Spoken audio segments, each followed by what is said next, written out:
क्यों भरोसा करूं मैं कॉकरोच जनता पार्टी पे।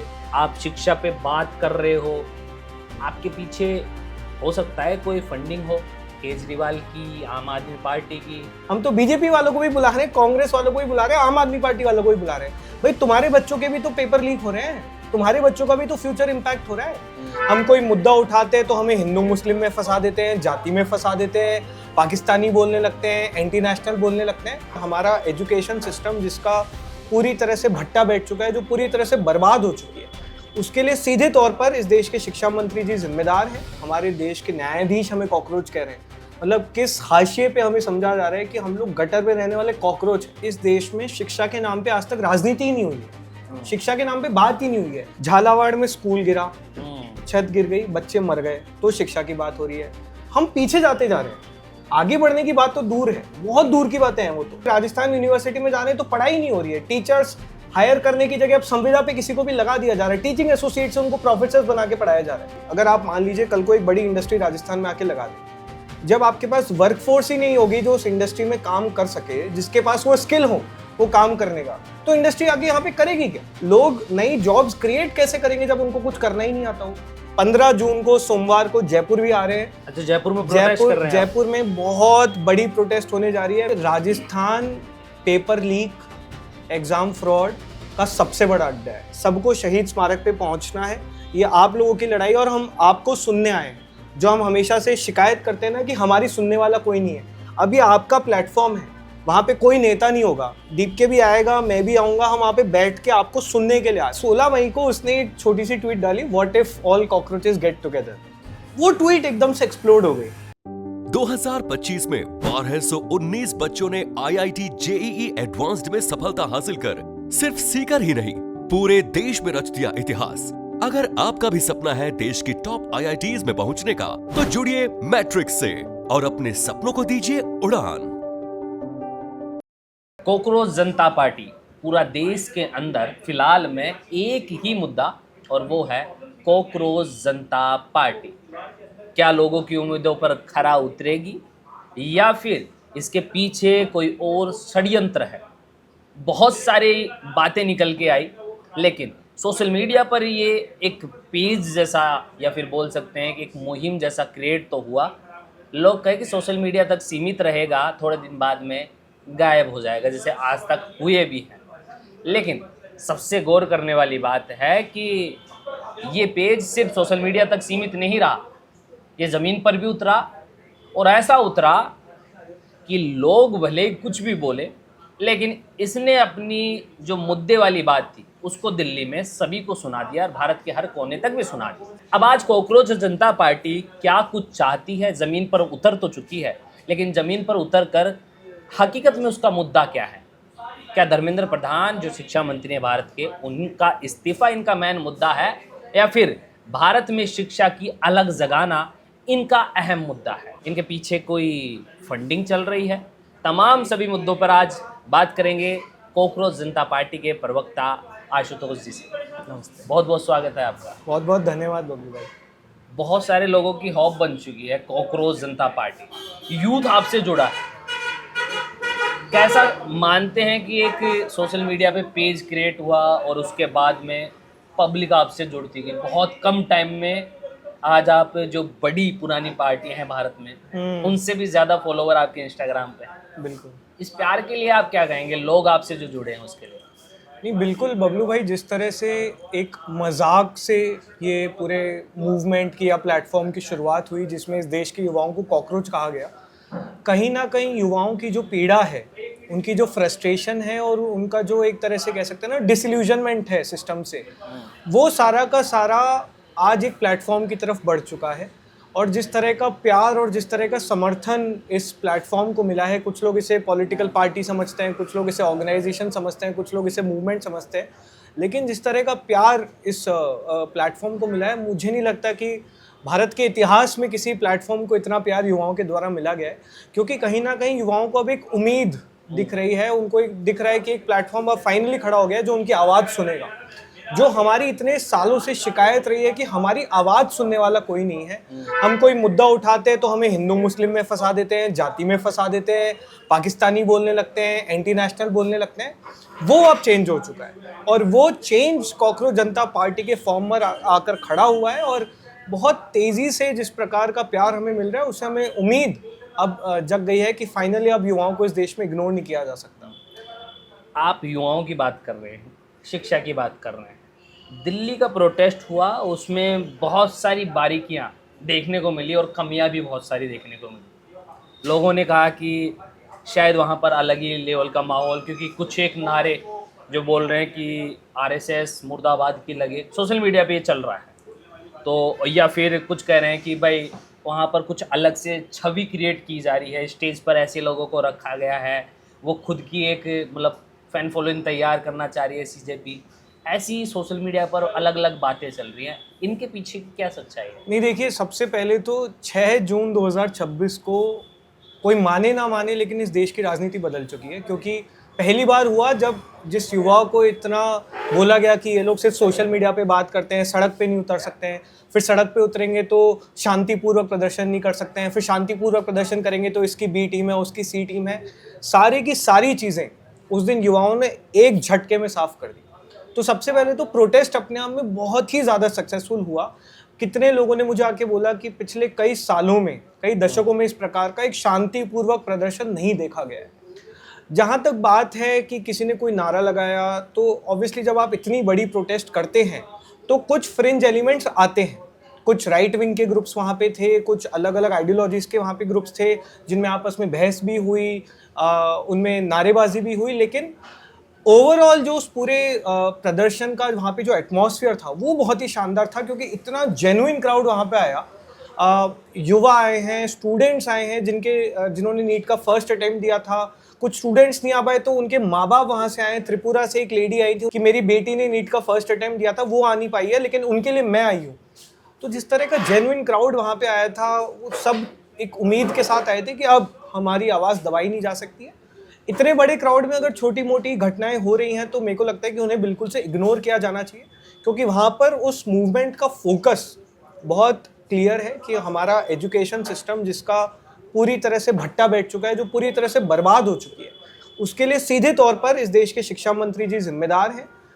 एक एक दिन जब तक वो व्यक्ति इस देश का शिक्षा मंत्री है, हमारे बच्चों का जीवन दांव पे है, हमारे बच्चों का भविष्य दांव पे है, तो उसे तुरंत प्रभाव से हटाना ज़रूरी है, उसे तुरंत प्रभाव से इस्तीफा देना चाहिए। तो मकसद बहुत साफ था और वही एजेंडा लगातार उस दिन पूरे प्रदर्शन में लगभग सभी लोगों ने एक सुर में उसके बारे में बात की। चलिए, आप बोल रहे हैं कि भाई वहाँ पर अलग अलग स्टेट से लोग आए, अपने इमोशंस दिखा रहे थे, लेकिन आप मुझे ये बात बताइए कि धर्मेंद्र प्रधान के इस्तीफे के बाद में क्या लगता है आपको कि सिस्टम में सुधार होगा? क्या एक मंत्री जो आज जो बैठे हैं सीट पे, मान लीजिए उनके कार्यकाल में एनटी अच्छे से काम नहीं कर रहा है, नीट का पेपर लीक हो गया है, अच्छे से कोई भी केंद्र की एग्ज़ाम नहीं हो पा रही हैं, धर्मेंद्र प्रधान के इस्तीफे के बाद में कोई दूसरा अगर मंत्री आता है तो क्या ये सिस्टम सुधर सकता है? कॉकरोच जनता पार्टी को क्या लग रहा है? नहीं देखिए, ये तो बिल्कुल एक शुरुआत है। जो हमारी पूरी शिक्षा व्यवस्था है उसके लिए वो सीधे तौर पर हमारे शिक्षा मंत्री जिम्मेदार हैं। तो जो भी गड़बड़ियाँ हो रही हैं, चाहे वो पोर्टल फेल हो रहे हैं, चाहे पेपर लीक हो रहे हैं, चाहे इनका डेटा लीक हो रहा है, उसके लिए सीधे तौर पर शिक्षा मंत्री जिम्मेदार है। आप इसको ऐसे समझे कि एक पानी की पाइपलाइन है जिसमें पानी तेज़ी से जाना चाहिए और लगातार वो पानी बहना चाहिए। उस पाइप में बहुत सारे छेद हो गए हैं, बहुत सारे छेद हो गए हैं। तो अब छेद तो हमें भरने हैं, लेकिन इस समय एक व्यक्ति है जो हथौड़ा मार के उस पर और छेद करे जा रहा है। वो जैसे जैसे वहाँ पे खड़ा है वो उस पर और छेद कर रहा है और उस पाइप में छेद बढ़ते ही जा रहे हैं। तो बिल्कुल हमें बाकी सारे छेद, बाकी सारे लीकेजेस भी सही करने हैं, पूरी शिक्षा व्यवस्था ठीक करना ज़रूरी है। लेकिन एक व्यक्ति जो लगातार इस व्यवस्था का भट्टा बिठाया जा रहा है, जो बचा खुचा इस सिस्टम में जो चीज़ें हैं, जो कहीं ना कहीं एक आखिरी उम्मीद हमारी इस देश में गवर्नमेंट एग्जाम्स के साथ थी, वो भी अब पूरी तरह से कोलैप्स हो चुकी है। तो हम आगे की बात तो तब करेंगे ना जब इसके जो जिम्मेदार व्यक्ति वो पहले हटे, उसके बाद हम शिक्षा व्यवस्था की बात करेंगे, उसके बाद हम इस बारे में बात करेंगे कि हमारा शिक्षा मंत्री कैसा होना चाहिए। लेकिन जो जवाबदेही सिस्टम से पूरी तरह खत्म हो चुकी है, उसको वापस लाने की जरूरत है। अच्छा, एयरपोर्ट से लेकर और जो प्रदर्शन का जो जगह थी जंतर मंतर, वहाँ तक गाड़ी में शायद दीप की और आप साथ ही आए थे जी जी। कि गाड़ी में क्या प्लानिंग चल रही थी?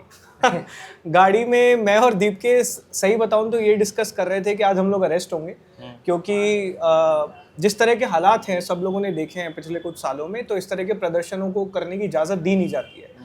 तो वो चीज़ एक बहुत लगातार डिस्कस हो रही थी। दीप के बता रहा था कि वो कितनी लंबी फ्लाइट लेके आया है, सोया नहीं है, खाया नहीं है, आराम नहीं किया है, तो वो सब चीज़ें डिस्कस हो रही थी। पर एक जो हमें उस टाइम लगातार जंतर मंतर से भी कॉल आ रहे थे कि बहुत सारे लोग आए हैं, दीपके से मिलना चाहते हैं, अपनी बात रखना चाहते हैं, तो कहीं ना कोई वो एक एक्साइटमेंट भी थी जो हम लोग डिस्कस कर रहे थे कि यार मतलब आज हम कितने बड़े ऐतिहासिक क्षण का पार्ट बनने वाले हैं। तो वो एक्साइटमेंट बहुत ज़्यादा थी और उसके बारे में भी हम लोग लगातार बात कर रहे थे। आपने दीपके से ये पूछा नहीं कि एक आम आदमी अमेरिका गया था, खास बन के लौटा है? पूछा नहीं कि कैसा दीप लगा? दीप के अभी भी आम आदमी है। मैं उसको 6 साल से जानता हूँ हाँ। और बहुत ही जेन्युइन आदमी है, बहुत ही भोला आदमी है, मतलब दिल से सोचता है वो, है ना।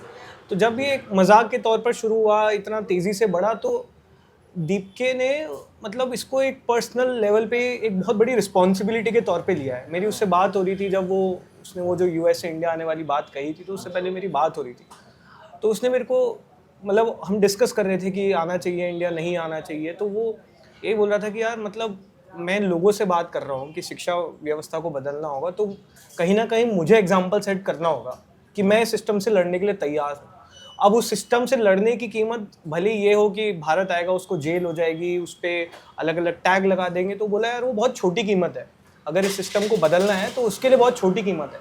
अगर आज उसके या मेरे या किसी के भी जेल जाने से फाइनली शिक्षा व्यवस्था रीसेट होती है, तो वो 40 करोड़ युवाओं का मतलब आप फ्यूचर बदलने की बात कर रहे हो, उसके लिए बहुत छोटी कॉस्ट है।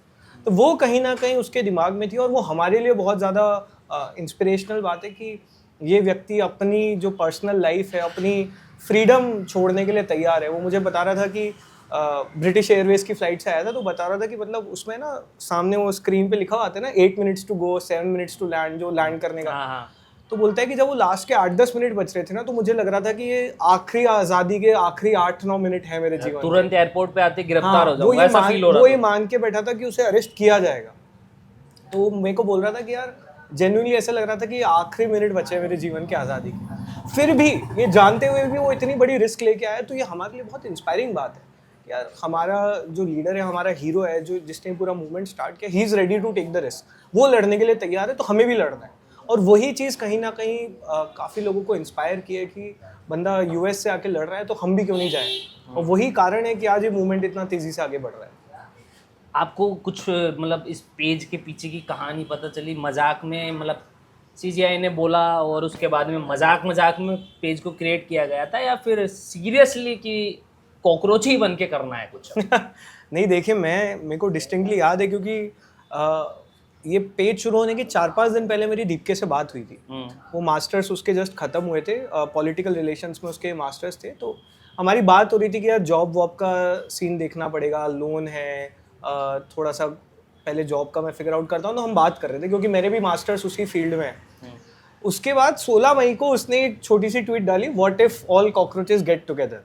उसने मजाक में ये चीज़ लिखी थी। अच्छा। बहुत छोटी सी ट्वीट है, 16 मई को सुबह 9 बजे की ट्वीट है, उसके वहाँ पे रात को हो रहे थे। वो ट्वीट एकदम से एक्सप्लोड हो गई और उस पर लगातार मैसेजेस आए जा रहे हैं कि हम भी आएंगे, हम भी आएंगे, हम भी आएंगे। तो उसने तुरंत 2 घंटे में एआई से वेबसाइट बना दी कि जो आलसी हैं, जो बेरोजगार हैं, दिन भर ऑनलाइन रहते हो, वो लोग आओ मिलके कॉकरोच जनता पार्टी बनाते। सब कुछ ऑनलाइन है उसमें, ठीक है। और शायद 4 या 5 घंटे में 25-30 हज़ार लोगों ने रजिस्टर किया। अच्छा। तब उसको लगा कि कहीं ना कहीं उसने एक सेंटीमेंट लोगों का हिट किया है। जो गुस्सा है ना लोगों में, जो फ्रस्ट्रेशन है, वो उसने मजाक में सही वो कहीं एड्रेस हो गई है। फिर इंस्टाग्राम का पेज बना और उसके बाद जो हुआ वो मतलब दुनिया के सामने है। मतलब एक ट्वीट ने पूरा गेम चेंज किया है। एक ट्वीट ने पूरा गेम चेंज किया है, बट जो एक वो कहते हैं ना कि लोगों में वो जो गुस्सा है ना, वो एक फ्रस्ट्रेशन है, जो एक मतलब कहते हैं ना कि भरोसा उठ चुका है पूरे सिस्टम से, वो कहीं ना कहीं इस तरफ चैनलाइज हुई है। अब वो कॉकरोच वर्ड से लोगों को जुड़ा हुआ कि यार हमारे देश के न्यायाधीश हमें कॉकरोच कह रहे हैं, मतलब किस हाशिए पे हमें समझा जा रहा है कि हम लोग गटर में रहने वाले कॉकरोच हैं, मतलब हम पैरासाइट हो गए इस देश के सिस्टम के लिए। तो ये लोगों को शायद एक मजाक वाली चीज़ लगे, लेकिन अगर आप इसका वो देखने की कोशिश करें कि इस देश का सिस्टम, इस देश की सरकारें, इस देश की न्यायपालिकाएं इस देश के युवाओं के लिए कुछ करने की वजह उन्हें कॉकरोच कह रही है, उन्हें पैरासाइट समझती है ना। तो कहीं ना कहीं आपने जो एक गटर बना रखा है इस पूरे देश को, इस पूरे सिस्टम ने जो गटर बना रखा है, उसी में तो ये कॉकरोच बड़े हो रहे हैं, और उनको आप इस गटर से निकालने की वजह उनको कॉकरोच कह के और दुत्कार रहे हो। तो वो जो एक सेंटिमेंट है ना, वो लोगों को क्लिक किया है। मतलब कुल मिला के आज कॉकरोच जनता पार्टी कैसे बनी वो भी पता लग गया। अच्छा, अब एक चीज़ है, जैसे एजुकेशन सिस्टम को सुधारने की आप बात कर रहे हैं, तो आपको क्या लगता है कि एजुकेशन सिस्टम यूथ के आगे आने से सुधरेगा, या फिर जो हमारे समाज में जो एजुकेशन की बात करते करते करते करते बड़े पदों पर बैठ चुके हैं, राजनीति में मान लीजिए, बिजनेस में मान लीजिए, या फिर किसी और क्षेत्र में मान लीजिए, उनके लोगों के आगे आने से बदलेगा? सबके आगे आने से बदलेगा। सबसे बड़ी बात बबलू भाई ये है कि इस देश में शिक्षा के नाम पे आज तक राजनीति ही नहीं हुई है, शिक्षा के नाम पे बात ही नहीं हुई है। शिक्षा के नाम पे अगर आप राजस्थान का आप मतलब हिसाब उठा के देख लें, सिर्फ पिछले 1 साल का अगर आप देख लें, तो राजस्थान में शिक्षा के नाम पे बात कब कब हुई है, ये आप गूगल कर सकते हैं, ऑनलाइन अवेलेबल है। झालावाड़ में स्कूल गिरा, छत गिर गई, बच्चे मर गए, तो शिक्षा की बात हो रही है। बच्चों को जो दूध पाउडर मिलता है उसमें घोटाला हुआ, तो शिक्षा की बात हो रही है। मदन सिंह दिलावर जो इस देश के, जो राजस्थान के शिक्षा मंत्री हैं, उन्होंने कुछ उल्टा सीधा कमेंट कर दिया, तो शिक्षा की बात हो रही है। राजस्थान कॉलेज में लाइब्रेरी की छत गिर गई, तो शिक्षा की बात हो रही है। तो एक्चुअली शिक्षा की बात सिर्फ फालतू बातों के लिए हो रही है। इंसिडेंट हो रहा है तो बात हो रही है, पेपर लीक हो रहा है तो शिक्षा की बात हो रही है। तो आप अगर सिर्फ 1 साल का आप उठा के देख लीजिए हिसाब, तो आपको समझ में आएगा कि हम पीछे जाते जा रहे हैं। आगे बढ़ने की बात तो दूर है, बहुत दूर की बातें हैं वो, तो कि कायदे से तो एक राज्य के तौर पर जो क्षेत्रफल के हिसाब से राजस्थान देश का सबसे बड़ा राज्य है, जिसमें राजस्थान से देश भर में सबसे ज़्यादा IITians निकलते हैं, सबसे ज़्यादा चार्टेड अकाउंटेंट्स निकलते हैं। किसी ज़माने में राजस्थान यूनिवर्सिटी देश की टॉप यूनिवर्सिटी हुआ करती थी। तो कहाँ तो हमें कुछ 20 साल आगे की बात करनी चाहिए, आगे की एक दिशा देनी चाहिए कि चलो हम एक स्टेट के तौर पे AI में कैसे बात करेंगे, सेमीकंडक्टर पे कैसे बात करेंगे, क्वांटम पे कैसे बात करेंगे, हाइड्रोजन पे कैसे बात करेंगे, सोलर पे कैसे बात करेंगे। तो कहाँ तो 20 साल आगे की बात होनी चाहिए, पर हम तो एक्चुअली पीछे जा रहे हैं। बिल्कुल, यहाँ पे स्कूल की छतें गिर रही हैं, यहाँ पे बच्चे जो हैं राजस्थान यूनिवर्सिटी में जा रहे हैं तो पढ़ाई नहीं हो रही है। टीचर्स हायर करने की जगह अब संविदा पे किसी को भी लगा दिया जा रहा है, टीचिंग एसोसिएट से उनको प्रोफेसर्स बना के पढ़ाया जा रहा है। तो आप आगे नहीं बढ़ रहे हैं, आप पीछे जा रहे हैं, आप रुके भी नहीं है वहाँ पे। तो वो पूरे सिस्टम को एक कोलैप्स कर दिया गया है, और कहीं ना कहीं वो दिख रहा है कि शायद सरकार की नियत ही नहीं है इस देश की शिक्षा व्यवस्था को फिक्स करने की।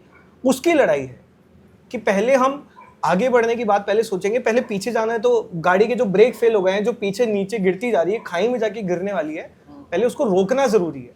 नहीं तो हम मतलब एक देश के तौर पे बहुत बहुत बड़े संकट में हैं हम लोग इस समय। और राजस्थान में विशेषकर आप लोग देखें तो पूरे देश में शायद सबसे बड़ा संकट इस समय राजस्थान में है, एजुकेशन के मामले में। और एजुकेशन फाइनली रोल प्ले करता है बाकी चीज़ों में। आपकी इंडस्ट्रीज कब सेटअप होंगी? अगर आप मान लीजिए कल को एक बड़ी इंडस्ट्री राजस्थान में आके लगा दे, जब आपके पास वर्कफोर्स ही नहीं होगी जो उस इंडस्ट्री में काम कर सके, जिसके पास वो स्किल हो वो काम करने का, तो इंडस्ट्री आगे यहाँ पे करेगी क्या? उन इंडस्ट्रीज को लेके आने के लिए क्या आपके बाबुओं को कुछ विजन है, उनके पास कुछ अंडरस्टैंडिंग है? यूनिवर्सिटीज में आके कोई हायरिंग कौन करेगा जब आपको यूनिवर्सिटीज में कुछ पढ़ाया नहीं जा रहा है? लोग नई जॉब्स क्रिएट कैसे करेंगे जब उनको कुछ करना ही नहीं आता हो? तो सब कुछ फाइनली एजुकेशन सिस्टम पे आके रुकेगा। सारा का सारा सिस्टम जो अभी एक सरकारी परीक्षाओं की तरफ लगा हुआ है, वो भी अब तो कोलैप्स हो गया है। अगर आप पिछले 8 या 10 साल का राजस्थान का डेटा देखें तो शायद 17-18 पेपर लीक या फर्जीवाड़े के केसेस हुए हैं, है ना? तो वो भी कोलैप्स हो गया। तो आप कहाँ लोगों को नए रोजगार देंगे, कहाँ नए बिजनेसेस सेटअप करेंगे, कैसे बड़ी इंडस्ट्रीज लेके आएंगे जब राजस्थान के बच्चे पढ़े लिखे ही नहीं होंगे? तो लास्ट में तो सारी बातें एजुकेशन सिस्टम पे आके रुक रही है। अभी जैसे राजस्थान की अपन ने बात कर ली, और सेंटर पे भी अपन ने बात कर ली कि केंद्र की गवर्नमेंट को लेकर, शिक्षा मंत्री को लेकर ये तमाम बातें हैं, चल भी रहा है। पुणे में प्रोटेस्ट, और उसके बाद में अलग अलग स्टेट में प्रोटेस्ट की प्लानिंग चला रहे। बिल्कुल कैसे करेंगे? दिल्ली की तरह इस बार कुछ सीखा आपने दिल्ली में, तो आगे आजमाएंगे? नहीं, बिल्कुल बहुत चीज़ें सीखी है दिल्ली में। मुझे लगता है कि थोड़ा सा हम लोग और बेटर मैनेज भी कर सकते थे, बेटर प्लान भी कर सकते थे, वो बिल्कुल से इस बार रिफ्लेक्ट होगा।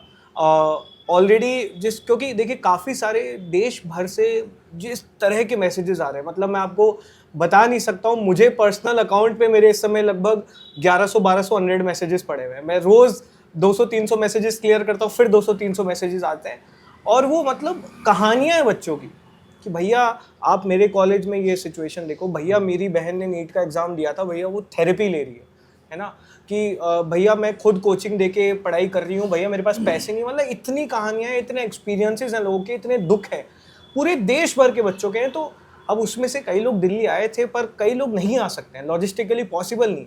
तो हम लोग चाहते थे कि हम एक पूरे देश भर की यात्रा करें, जो कल पुणे से शुरू हो रही है, लेकिन बहुत जल्द आप पुणे के बाद लखनऊ हम लोग जाएंगे, लखनऊ के बाद हम लोग के अमृतसर जाने का प्लान है, अमृतसर के बाद बैंगलोर करेंगे, हैदराबाद करेंगे।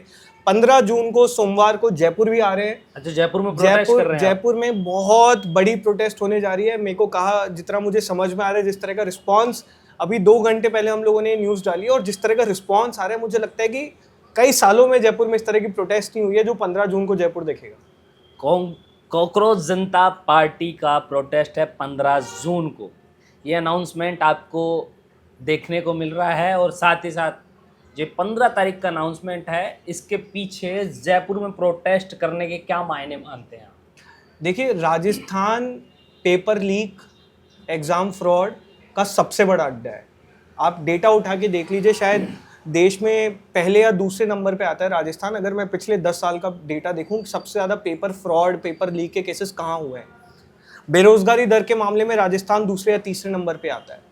तो यूनिवर्सिटीज़ की, कॉलेजेस की आप राजस्थान की हालत देख लीजिए, जग जाहिर है ना। स्कूल्स में हमारे हालत ये है कि सरकार आज 10,000 स्कूल बंद करने के लिए तैयार बैठी है। तो कहीं ना कहीं जो हमारी शिक्षा व्यवस्था को सुधारने की लड़ाई है, उसका एक बहुत बड़ा सेंटर राजस्थान है। नीट के पेपर में जो हमारे सीकर का बच्चा था, उसने सुसाइड की। लगातार कोटा में, सीकर में, पूरे प्रदेश में कितने बच्चे हताश होकर, सिस्टम से हार के सुसाइड कर रहे हैं। तो उस पूरे जो कोलैप्स हुआ है हमारे देश में शिक्षा व्यवस्था का, उसका एक बहुत बड़ा सेंटर राजस्थान है। और राजधानी होने के नाते, जहाँ पे लाखों बच्चे पूरे प्रदेश भर से आते हैं यूनिवर्सिटीज़ में पढ़ने, कॉलेजेस में पढ़ने, कोचिंग से तैयारी करने, तो हमें लगा कि हमें बिल्कुल से जयपुर भी आना चाहिए और बच्चों से बात करनी चाहिए। तो 15 जून को सोमवार को 3 बजे सभी बच्चों को, पेरेंट्स को, स्पेशली आपके बच्चों की हम लड़ाई लड़ रहे हैं, सबको शहीद स्मारक पे पहुंचना है। ये आप लोगों की लड़ाई, और हम आपको सुनने आए। जो हम हमेशा से शिकायत करते हैं ना कि हमारी सुनने वाला कोई नहीं है, अब ये आपका प्लेटफॉर्म है। वहाँ पे कोई नेता नहीं होगा, दीप के भी आएगा, मैं भी आऊँगा, हम वहाँ पे बैठ के आपको सुनने के लिए आ रहे हैं। तो आप लोग ज़रूर पहुँचो, अपनी आवाज़ बुलंद करो, और मिलके अब ना सिर्फ देश का, हम लोग राजस्थान की शिक्षा व्यवस्था भी मिलके सुधारेंगे। दीप के आ रहे हैं? दीप के आ रहे हैं जयपुर, बिल्कुल। बहुत कॉकरोच एक्साइटेड जनता है। पार्टी का प्रोटेस्ट 15 तारीख, डेट याद रखना, कैलेंडर के अंदर गोला लगा लेना। आना नहीं आना आपके ऊपर छोड़ते हैं, लेकिन ये तो आपको बुला रहे हैं, आपके एजुकेशन के लिए बुला रहे हैं, आपके मुद्दों के लिए बुला रहे हैं। इनकी बातें अगर पसंद आए तो आ जाइए। बाकी एक बात बताइए जी, क्यों भरोसा करूं मैं कॉकरोच जनता पार्टी पे? सोशल मीडिया पे एक पेज जनरेट करके, इतने सारे फॉलोअर बटोर के आप शिक्षा पे बात कर रहे हो, आपके पीछे हो सकता है कोई फंडिंग हो, केजरीवाल की, आम आदमी पार्टी की। पर फंडिंग की ज़रूरत कहाँ पड़ रही है? आज तक हम लोगों ने ऐसा किया क्या जहाँ पे फंडिंग की ज़रूरत पड़ी है? वहाँ पे जो लोग जंतर मंतर पे आए थे, स्टेज उन लोगों के सामने लग रहा है, 2 फंटे लगा के उन्होंने स्टेज बनाया, वो पूरा स्टेज लड़खड़ा रहा था। पीछे हमारा एक बैनर लगा, उस बैनर पे भी जब सोनम वांगचुक जी वहाँ पे आए तो वो बैनर फट गया। हमारे को फंडिंग की ज़रूरत ही नहीं है। एक बेसिक मैनेजमेंट हमें चाहिए, एक बैनर हो जाए, एक बेसिक सी स्टेज हो जाए, थोड़ा पानी वहाँ पे पीने को मिल जाए, इससे ज़्यादा हम कुछ कर ही नहीं रहे। ये तो वहाँ के लोग खुद ही कर दे रहे हैं। मतलब हमें इसमें कुछ फंडिंग की ज़रूरत ही नहीं है पूरे प्रोसेस में। हम लोग बड़े बड़े रैलियाँ करके भीड़ इकट्ठी नहीं कर रहे हैं, लोग अपने आप से आ रहे हैं। हम लोग मोबिलाइजेशन करने के लिए किसी को जो है वो पैसे नहीं खिला रहे हैं, या भीड़ जुटाने के लिए किसी को बसें नहीं भरवा रहे हैं। लोगों का अपना प्यार है, लोग अपने आप से आ रहे हैं, वहाँ पे खड़े हो रहे हैं, धूप में खड़े हो रहे हैं। इतनी गर्म सड़क वहाँ पे जंतर मंतर पे, इट्स अ रोड, इतनी गर्म सड़क थी, 48 डिग्री वहाँ पे टेम्परेचर था, इतनी ह्यूमिडिटी थी। वो प्यार है, वो एक जो कहते हैं ना कि वो एक दिल से दिल का रिश्ता है जो लोगों को वहाँ पे लेके आ रहे हैं। तो इसमें फंडिंग का तो कोई सवाल ही नहीं है। बेसिक प्रोटेस्ट के लिए आपको कितना पैसा चाहिए होता है? तो और दूसरी बात जो आपने कही भरोसे की, देखिए हम लोग शुरू से कहते आए हैं कि किसी भी व्यक्ति किसी भी प्लेटफॉर्म पे भरोसा करने से ज़्यादा आपको ये सोचना पड़ेगा कि आप चाहते क्या हैं, आप खुद क्या चाहते हैं, आपकी प्रायोरिटी क्या है ना। जैसे मेरे लिए पर्सनली, आप अगर मेरे पिछले 2-3 साल से जब से मैं खुद सार्वजनिक जीवन में काम करते आया हूँ तो बहुत क्लियर है कि मेरे लिए पर्सनल प्रायोरिटी एजुकेशन सिस्टम है इस देश का। हमारा जो काम है वो बहुत ज़्यादा राजस्थान के युवाओं पे केंद्रित रहा है। मेरा जुड़ाव भी इस प्लेटफॉर्म से इसलिए है क्योंकि एक प्लेटफॉर्म है जो सीरियस है हमारे एजुकेशन सिस्टम को ठीक करने के लिए, एक प्लेटफॉर्म है जो सीरियस है युवाओं की आवाज़ बनने के लिए। तो आप भरोसा हमसे ज़्यादा हमारी एजेंडा पे कीजिए कि हमारा एजेंडा आज की तारीख में पूरी तरह से क्लीन है, बहुत ट्रांसपेरेंट है। जैसे युवा कह रहे हैं हम वैसा कर रहे हैं। युवाओं ने बोला कि चलो सड़क पे उतर के इसका इस्तीफा मांगते तो हम उतर गए। युवाओं ने बोला कि सब कुछ जो है हमें क्या कहते हैं एजुकेशन सिस्टम के अराउंड फोकस करना है तो हम वो कर रहे हैं। युवा कह रहे हैं कि इस पूरे व्यवस्था का जो भट्टा बैठा है उसके सेंटर पे धर्मेंद्र प्रधान है तो हम उसका इस्तीफा मांग रहे हैं। तो सब कुछ आप लोगों द्वारा डिटरमाइन हो रहा है, आप लोगों के एजेंडा से अलाइन करता है, जो मुझे लगता है कि 90% देश की जनता के एजेंडा से अलाइन करता है।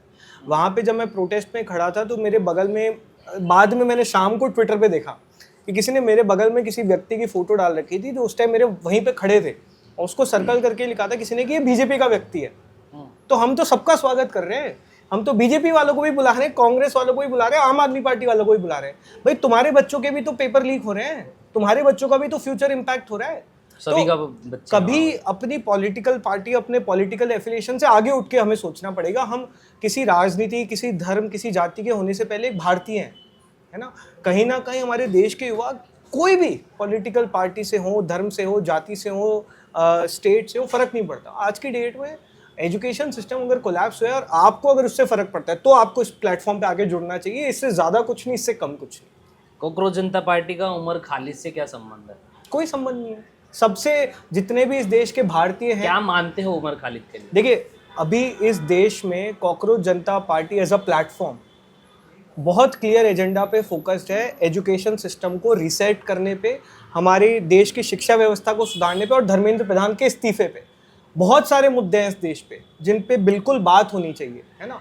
तो हम सभी मुद्दों पे एक एक करके आप लोगों की राय लेके उस पर अपनी राय रखेंगे। लेकिन आज की तारीख में जब हम लोग इकट्ठे हुए हैं एज अ कलेक्टिव, तो एक सिंगल एजेंडा है, वो है एजुकेशन सिस्टम को फिक्स करने का, और उसी पे हम लोग बात रखेंगे। सवाल यही था कि उमर खालिद से कॉकरोच जनता पार्टी का क्या संबंध है, क्योंकि सोशल मीडिया पे आपके प्रवक्ताओं के साथ में उमर खालिद की एक फ़ोटो वायरल हो रही है। तो उन्होंने नारे लगाए थे, जो आपको भी पता होगा, शायद तमाम सबको पता है। तो लोगों का मानना ये है कि टुकड़े टुकड़े गैंग जो सोशल मीडिया पर ट्रेंड कर रहा है, उस गैंग से कॉकरोच जनता पार्टी का संबंध है। लोग नहीं है, वो एक 2% जनता है जिसको पैसे दिए जाते हैं, जिस IT सेल को पैसे दिए जाते हैं हमारे खिलाफ प्रोपागेंडा करने के। आप अगर इस देश के युवाओं का गुस्सा देखें तो एक बहुत बड़ा गुस्से का कारण ये है कि जब जब हम मुद्दे उठाते हैं, जब असल मुद्दों की बात करते हैं, तो हमें किसी की B टीम बोलते हैं, हमें किसी की C टीम बोलते हैं, हमें पाकिस्तानी बोलते हैं, हमें टुकड़े टुकड़े गैंग बोलते हैं, हमें एंटी नेशनल बोलते हैं। आज कॉकरोच जनता पार्टी बतौर प्लेटफॉर्म आपसे क्या बोल रहे हैं कि हमारे एजुकेशन सिस्टम पूरी तरह से बर्बाद हो चुके हैं और इसके लिए धर्मेंद्र प्रधान सीधे तौर पे जिम्मेदार है। लेकिन इसमें भी कुछ लोग हमको यही सारे टर्म्स देंगे।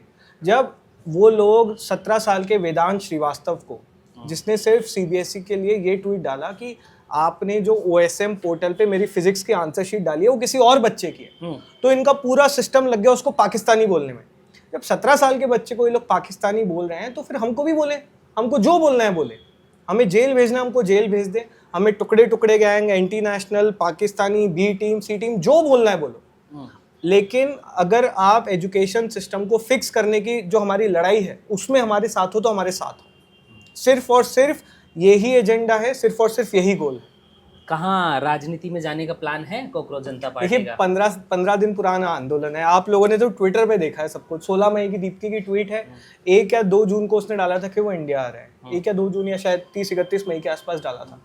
तो इतने कम समय में जब इतनी बड़ी हमें प्रोटेस्ट आयोजित करनी थी, अब अलग अलग शहरों में जा रहे हैं, तो अभी इस समय सिर्फ फोकस एजुकेशन सिस्टम पे है, उसके इस्तीफे पे है। इससे ज़्यादा हम लोग जेन्युइनली सोच नहीं रहे, है ना। जहाँ तक बात है राजनीति की, तो इस देश में हर चीज़ राजनीतिक है। आप किस हवा में सांस लेते हो, आप कौन सा पानी पीते हो, आप किस सड़क पे चल रहे हो, आप किस स्कूल में जा रहे हो, सब कुछ राजनीतिक है। तो हाँ, बिल्कुल से हमारी लड़ाई राजनीतिक है, हमारी लड़ाई सामाजिक है। तो आप जिस परिप्रेक्ष्य में हमें देखना चाहते हो वो आप देखिए। आप हमें एक प्लेटफॉर्म देखना चाहते हो, आप हमें एक मूवमेंट देखना चाहते हो, आप हमें एक सामाजिक आंदोलन देखना चाहते हो, राजनीतिक आंदोलन देखना चाहते हो, आप जो देखना चाहते हो देखो। एजेंडा हमारा क्लियर है और गोल हमारा क्लियर है, उसके साथ आप लोग जुड़िए। क्योंकि ये बाकी सारी जो चीज़ें हैं ना, ये हमें सिर्फ और सिर्फ डिस्ट्रैक्ट करने के लिए की जाती है। वो एक नरेटिव पिरोने के लिए की जाती है कि देखो ये लोग 15 दिन बाद ये करेंगे, 20 दिन बाद ये करेंगे। अरे हमने भाई इतना सोचा ही नहीं है। हमारे लिए ज़रूरी ये है कि आज जब हम लोगों को एक सपोर्ट है, 2.5 करोड़ युवा हमारे साथ खड़े हैं, क्योंकि उनको लग रहा है कि ये लोग आके शिक्षा व्यवस्था पे पहली बार बात कर रहे हैं। शिक्षा व्यवस्था को उन्होंने एक बड़ा मुद्दा बना दिया है। सारा जो फ्रस्ट्रेशन है वो एक चैनलाइज हुआ है, तो हम सिर्फ उसी एजेंडा पे आज स्टिक करेंगे। बिल्कुल। तो देखा, जो कॉकरोच जनता पार्टी है उसके प्रवक्ता आशुतोष, और उनसे कुछ सवाल ऐसे जो शायद आपने पिछले कुछ दिनों से, जब से जंतर मंतर पे प्रोटेस्ट हुआ उसके बाद उठाए हैं, और कुछ एक सवाल ऐसे जो कॉकरोच जनता पार्टी का पेज जब से बना है, इस ब्रह्मांड में निर्मित हुआ है, उस दिन से सवाल कर रहे हैं। वो सवाल आशुतोष से किए गए, जवाब जो आए वो आपके सामने रखे हैं। अब कॉकरोच जनता पार्टी से थोड़ा हटकर बात करते हैं। तो कॉकरोच जो शब्द है, वो कॉकरोच शब्द आपको पता है कि हमारे जो मुख्य न्यायाधीश हैं उनके मुख से उच्चारित हुआ, और उसके बाद में इस प्रकार का जो मूवमेंट है वो चला। सबसे सीधी सी बात है कि शिक्षा पर बात आखिर कब की जाएगी, शिक्षा पर बात आखिर क्यों की जाएगी, शिक्षा पर बात किस तरीके से की जाएगी, इसको निर्धारित करने के लिए किसी राजनेताओं के अभिभाषण के लिए मंच सजाकर तय किया जाना उचित है, या फिर तमाम युवाओं को एक जगह संगठित करके, क्योंकि पढ़ाई युवा करता है, राजनेता या फिर बड़े बुजुर्ग नहीं, क्योंकि बड़े बुजुर्गों ने अपनी जीवन निकाल लिया है, राजनेताओं में वोट ले लिया है, अब उसके बाद में बारी युवा की है। शिक्षा युवा को लेनी है। अब बेहतरी के लिए शिक्षा लेनी है, या फिर इस सिस्टम के ढांचे में ढलते हुए अपने आप को ये एक्सेप्ट कर लेना है कि हाँ मैं कॉकरोच हूँ। सीधा सा मूवमेंट है इनका, और ये यही साबित करना चाह रहे हैं कि अगर कॉकरोच मान लिया गया है युवा को, तो कॉकरोच बनकर ही न्याय लेंगे, और एजुकेशन से और इस सिस्टम को बिल्कुल मुक्त करेंगे। और सीधी सी बात है, अपन जो भी ये मूवमेंट जो देख रहे हैं, जो तमाम चीज़ें अलग अलग स्टेट में जो जा रहा है, ये आपके ऊपर छोड़ते हैं। मेरे व्यक्तिगत विचार क्या हैं क्या नहीं हैं इनको भी परे रखते हैं, लेकिन अभी फ़िलहाल में इनकी बातें सुनकर जो आपके विचार हैं वो आप कमेंट में बता सकते हैं। बाकी आज़ादी से लेकर अभी तक तो मैं खुद भी बहुत सारी विद्यालयों में जा के उन स्थितियाँ दिखाता हूँ।